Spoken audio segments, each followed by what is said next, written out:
உணவு திட்டம்னு ஒன்று இருக்கு. இங்கெல்லாம் எனக்கு தெரியல. இங்க சென்னையில இருக்க மக்கள் என்ன வேலை பார்ப்பாங்க? ஏன்னா ஒரு குறிப்பிட்ட பகுதியில அவங்கவங்களுக்கு தக்க ஒரு வேலைக்கு போவாங்க. கிராமங்கள் எடுத்துக்கிட்டோம் அப்படின்னா, என் ஊர் திருநெல்வேலிலாம் எடுத்துட்டோம்னா, அங்க இருக்க பெண்கள் வந்து ஒரு நாளைக்கு 2 வேலைக்கு போவாங்க. காட்டு வேலைக்கு போவாங்க. விவசாயம் தான் பார்ப்பாங்க. காலையில ஒரு 6 மணிக்கே வேலைக்கு போயிருவாங்க. எங்க போவாங்க அப்படின்னு பார்த்தா, வெண்டைக்காய் ஆயிறதுக்கு, பீன்ஸ் ஆயிறதுக்கு அந்த வேலைக்கு போவாங்க காலையிலே.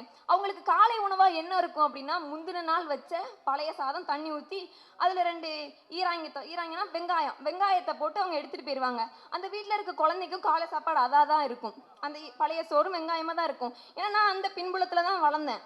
அந்த மாரி சாப்பாடு தான் இருக்கும். இந்த மாரி சாப்பாடு சாப்பிடும் குழந்தைகளுக்கும் துப்புரவு பணியாளர்கள் பாக்கீங்களா, அவங்களோட காலை வேலை 4 மணி 5 மணிக்கு ஆரம்பமாகுது.